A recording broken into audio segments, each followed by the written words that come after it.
श्रीपाद परमहंस प्रवेजिकाचार्य श्री भक्ति वेदांत स्वामी शील प्रभुपाद की, समस्त वैष्णवाचार्य वृंद की, श्री श्री गौर निताय की, श्री श्री राधा रमन बिहारी भगवान की, श्री श्री जगन्नाथ बलदेव सुभद्रा महारानी की, श्री श्री शालिग्राम शिला की जय। उपस्थित समस्त भक्त वृंद की जय। गुरु और वरांग शील प्रभुपाद की। ओम नमो भगवते वासुदेवाय। ओम नमो भगवते वासुदेवाय। ओम नमो भगवते वासुदेवाय। ओम नमो भगवते वासुदेवाय। ओम नमो भगवते वासुदेवाय। ओम नमो भगवते वासुदेवाय। हरे कृष्णा। तो आज हम लोग भगवद गीता का क्रमबद्ध तरीके से जो अध्ययन कर रहे हैं, श्रीमद् भगवद गीता अध्याय 7 श्लोक संख्या 4 पर चर्चा करेंगे।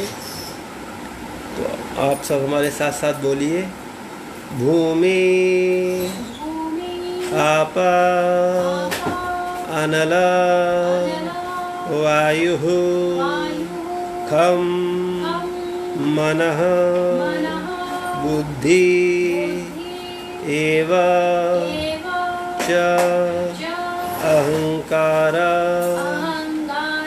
इति यम मे भिन्ना प्रकृति अष्टधा भूमिरापो अनलो वायुः खं मनो बुद्धिरेव च अहंकार इति यं मे भिन्ना प्रकृतिरष्टधा भूमिरापो अनलो वायुः खं मनो बुद्धिरेव च अहंकार यं मे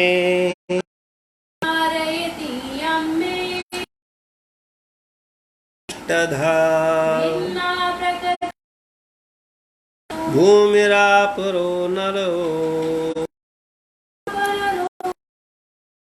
खं मनो बुद्धिरेव च खं मनो बुद्धिरेव च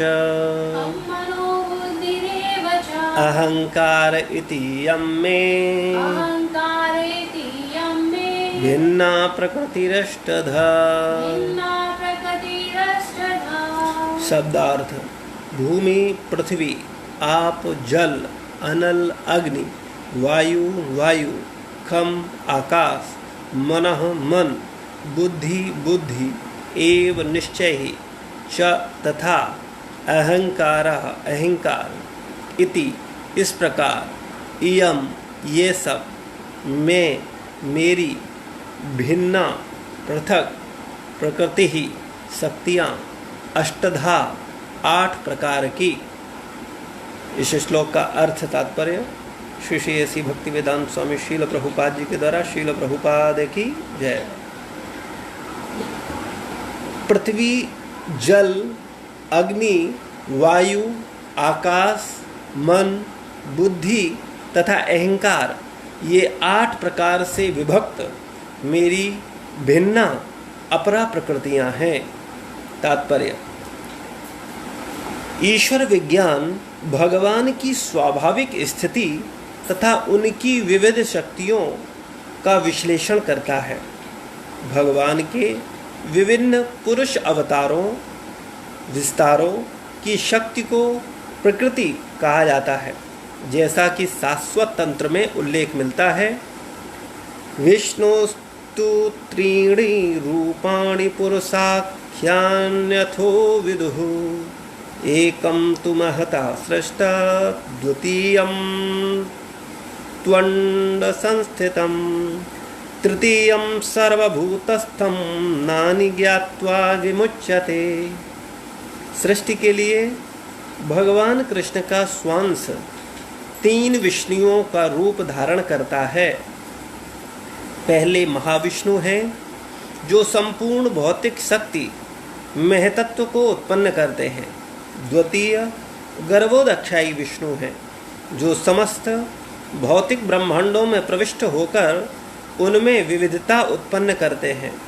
तृतीय क्षीरोदक्षायी विष्णु हैं जो समस्त ब्रह्मांडों में सर्वव्यापी परमात्मा के रूप में फैले हुए हैं और वे प्रत्येक परमाणु तक के भीतर उपस्थित हैं। जो भी इन 3 विष्णु रूपों को जानता है वह भव बंधन से मुक्त हो जाता है। यह भौतिक जगत भगवान की शक्तियों में एक का क्षणिक प्राकट्य है।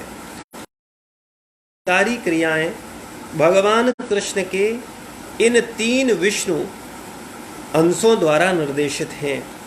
ये पुरुष अवतार कहलाते हैं। सामान्य रूप से जो व्यक्ति ईश्वर कृष्ण को मान लेता है कि यह संसार जीवों के भोग के लिए है और सारे जीव पुरुष हैं, भौतिक शक्ति के कारण नियंता तथा भोक्ता है। भगवद गीता के अनुसार यह निष्कर्ष झूठा है। प्रत्युत श्लोक में कृष्ण को इस जगत का आदि कारण माना गया है। श्रीमद् भागवत से भी इसकी पुष्टि होती है। भगवान की पृथक पृथक शक्तियाँ इस भौतिक जगत के घटक हैं। यहाँ तक कि निर्विशेषवादियों का चरम लक्ष्य ब्रह्म ज्योति भी एक आध्यात्मिक शक्ति है जो परव्योम में प्रकट होती है। ब्रह्म ज्योति में वैसी भिन्नताएं नहीं जैसी कि वैकुंठ लोकों में हैं। फिर भी निर्विशेषवादी इस ब्रह्म ज्योति को चरम शाश्वत लक्ष्य स्वीकार करते हैं। परमात्मा की अभिव्यक्ति भी क्षीरोदक्षायी विष्णु का एक क्षणिक सर्वव्यापी पक्ष आध्यात्म। परमात्मा शाश्वत नहीं होती, अतः परम सत्य तो श्री भगवान कृष्ण हैं। वे पूर्ण शक्तिमान पुरुष हैं और उनकी नाना प्रकार की भिन्ना तथा अंतरंगा शक्तियां होती हैं। जैसा कि भौतिक शक्ति 8 प्रधान रूपों में व्यक्त होती है। इनमें से प्रथम 5 पृथ्वी, जल, अग्नि, वायु तथा आकाश स्थूल अथवा विराट सृष्टियाँ कहलाती हैं। इनमें से 5 इंद्रिय विषय जिनके नाम हैं शब्द, स्पर्श, रूप, रस तथा गंध सम्मिलित रहते हैं। भौतिक विज्ञान में ये ही 10 तत्व हैं। 3 तत्वों को जिनके नाम मन, बुद्धि, अहंकार हैं भौतिकवादी उपेक्षित रखते हैं।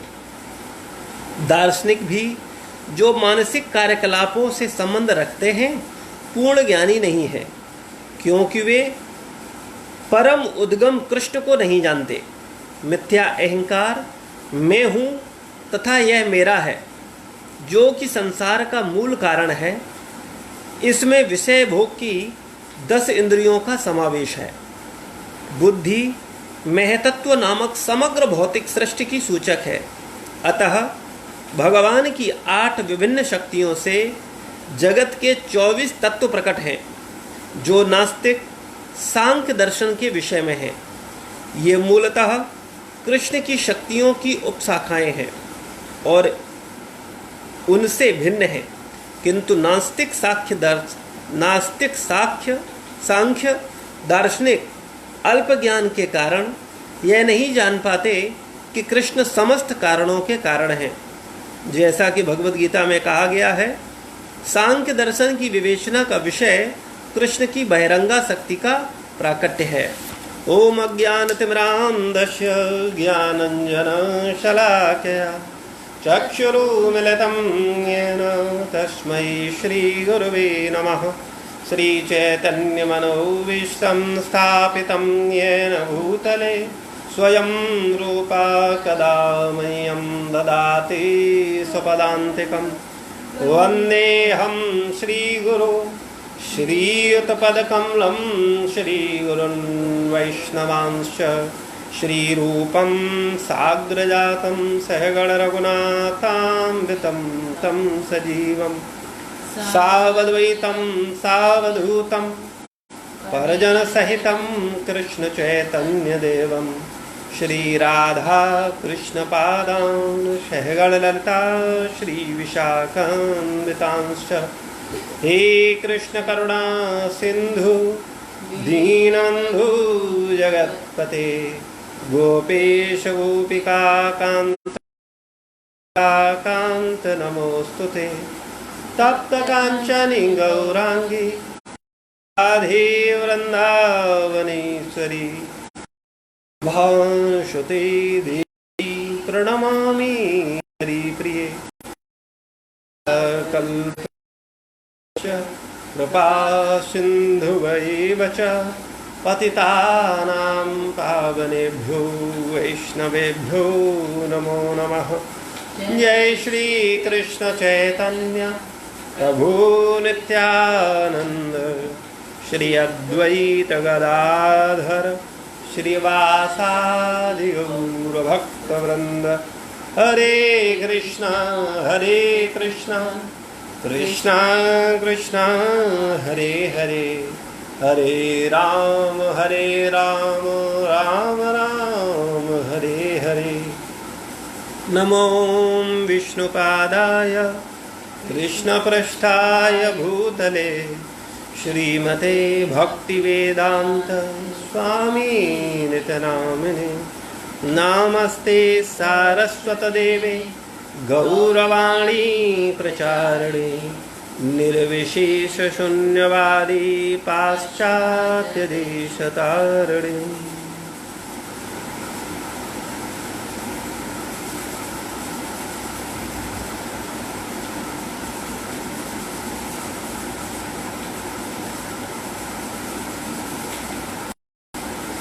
हरे कृष्णा। तो हम लोग चर्चा कर रहे थे श्रीमद् भगवद गीता का अध्याय 7, जिसमें हम लोग क्रमशः चल रहे हैं। कल हम लोगों ने चर्चा किया था श्रीमद् भगवद गीता के 7वें अध्याय के 3रे श्लोक पर, जिसमें भगवान ने कहा कि कई हजार मनुष्यों में से कोई एक सिद्धि के लिए प्रयत्नशील होता है और इस तरह सिद्धि प्राप्त करने वालों में से कोई विरला मुझे जान पाता है, मुझे कोई जान सकता है। तो भगवान को जानना बड़ा दुर्लभ है, उतना आसान नहीं है। सिद्धि प्राप्त करने वालों में भी कोई विरला भगवान को वास्तव में जान सकता है। और आज भगवान आगे के श्लोक में कर रहे हैं, क्योंकि किसी व्यक्ति को जानने के लिए उसकी के विषय में अगर आप जानना चाहते हैं तो हम लोग उसका परिचय देते हैं कि अमुक व्यक्ति अमुक पद पर है, या अमुक व्यक्ति ऐसा है, या अमुक व्यक्ति ये गुण। तो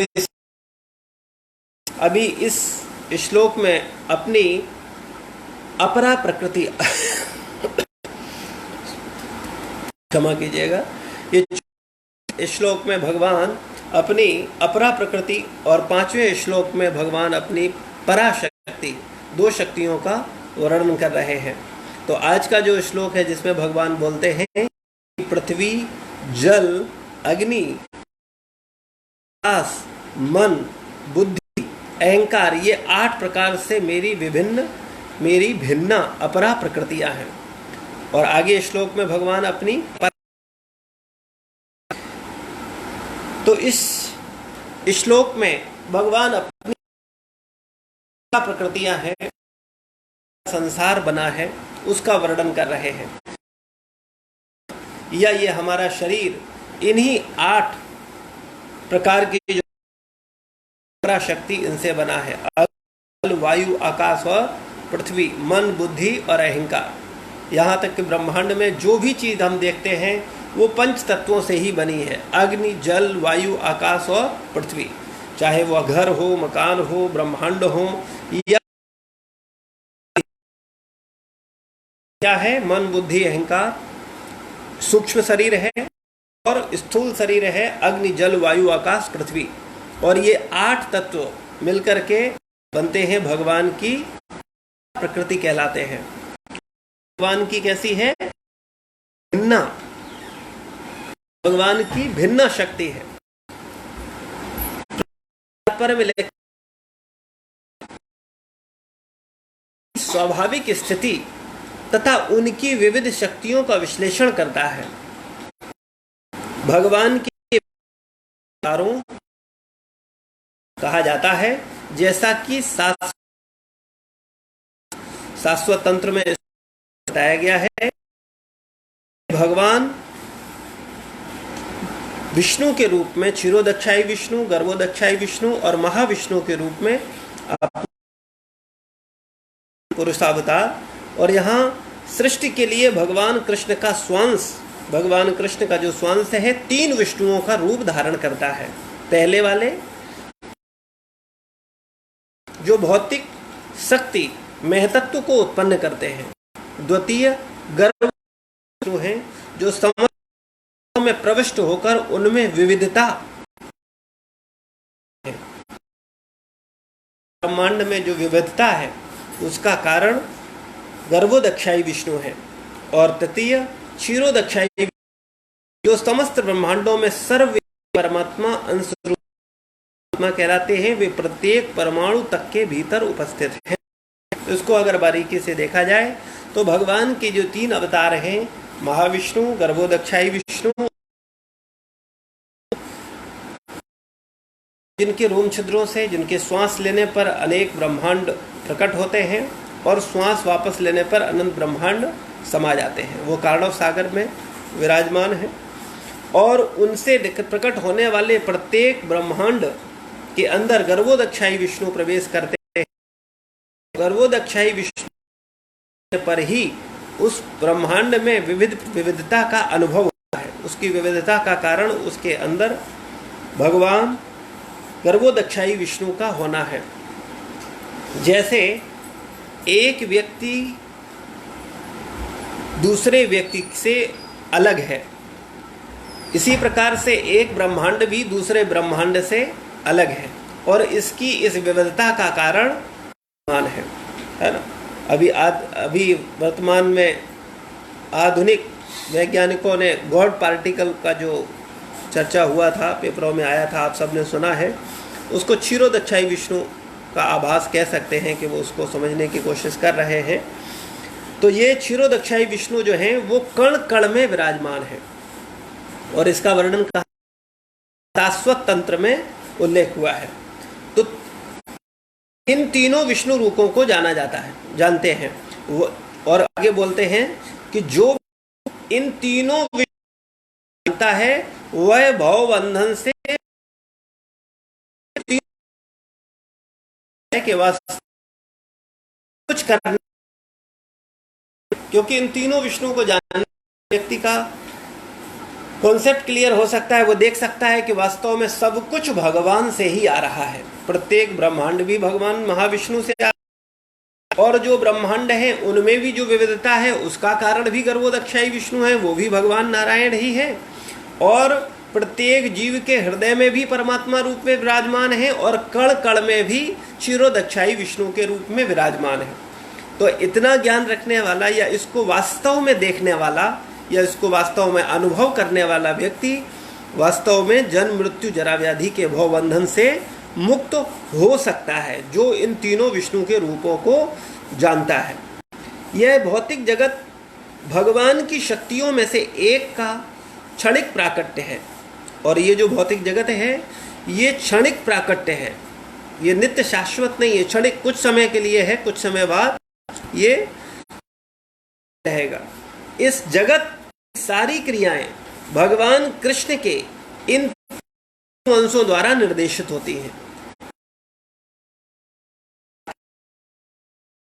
से ईश्वर कृष्ण, ईश्वर तत्व कृष्ण वह संसार जीवों के भोग के है और सारे जीव पुरुष हैं, यानी भोक्ता है। तो ये बात प्रभुपाद जी ने बड़ा स्पष्ट और बड़ा सुंदर कहा है, क्योंकि वास्तव में जब कोई व्यक्ति ईश्वर को नहीं जानता, कृष्ण को नहीं जानता, परमात्मा को नहीं जानता, तो वो सोचता है कि ये संसार केवल हमारे भोग के लिए है, ये संसार आनंद मनाने के लिए है, संसार को एंजॉय करने के लिए है, प्रत्येक वस्तु का भोगो, प्रत्येक वस्तु से आनंद मनाओ, ऐसा भाव रखता है व्यक्ति जब वो ईश्वर विहीन चेतना में होता है। और जैसे ही व्यक्ति कृष्ण भावनामृत में होता है और देखता है कि सब कुछ कृष्ण की ही शक्ति है, सब कुछ कृष्ण से ही प्रकट है, तब वो प्रयास करता है कि वास्तव में संसार में प्रत्येक वस्तु एक, तो वो भगवान की सेवा में लगा करके और अपने मनुष्य जीवन को सार्थक कर सकता है। अगर वो वास्तव में अपनी समस्त सेवाएं, अपना मनोभाव, अपना अहंकार भगवान को समर्पित कर दे, भगवान की सेवा में लगा दे, तो निश्चित रूप से उसके मुक्ति का साधन हो सकता है। भौतिक शक्ति के कारण नियंता तथा इस जगत माना गया है। श्रीमद् भागवत में भी भगवान की शक्तियां इस भौतिक जगत के घटक हैं। यहाँ तक कि निर्विशेषवादियों का चरम लक्ष्य ज्योति भी एक आध्यात्मिक शक्ति है जो परव्योम में प्रकट होती है। ब्रह्म ज्योति में वैसी भिन्नताएं नहीं कि वैकुंठ लोकों में है, फिर भी निर्विशेषवादी इस ब्रह्म शाश्वत लक्ष्य स्वीकार करते हैं। तो यहाँ पर विशेषवादियों को जो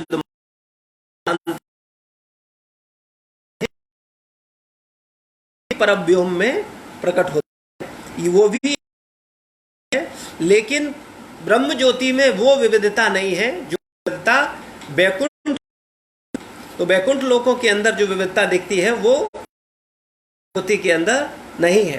परमात्मा की अभिव्यक्ति भी क्षीरोदक्षाई विष्णु का एक क्षणिक सर्वव्यापी पक्ष है, और परमात्मा की अभिव्यक्ति भी जो वास्तव में क्षीरोदक्षाई विष्णु है वो भी क्षणिक अभिव्यक्ति है, सर्वव्यापी पक्ष है। आध्यात्मिक जगत में परमात्मा की भगवान की अपरा शक्ति यानी पराशक्ति यानी अंतरंगा शक्ति। तो जैसा कि ऊपर कहा जा चुका है कि भौतिक शक्ति 8 प्रधान रूपों में व्यक्त होती है। इनमें से प्रथम 5 पृथ्वी, जल, अग्नि, वायु तथा आकाश स्थूल अथवा विराट सृष्टियां कहलाते हैं।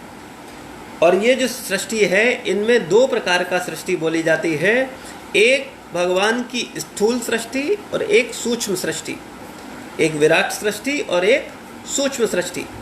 तो जो विराट सृष्टि है 5 तत्व आते हैं, पृथ्वी, जल, अग्नि, वायु और आकाश, जिनमें 5 इंद्रिय विषय हैं। प्रभुपाद जी के जो तत्व हैं उन पर ही सारा भौतिक विज्ञान, अग्नि, जल, वायु, पृथ्वी, इंद्रियों के 5 विषय, शब्द, स्पर्श, रूप, रस तथा गंध। भौतिक विज्ञान के ये ही 10 तत्व हैं, किंतु अन्य 3 तत्वों जिनमें मन, बुद्धि तथा अहंकार हैं, भौतिकवादी उपेक्षित रखते हैं, मन अधिक चर्चा नहीं करते।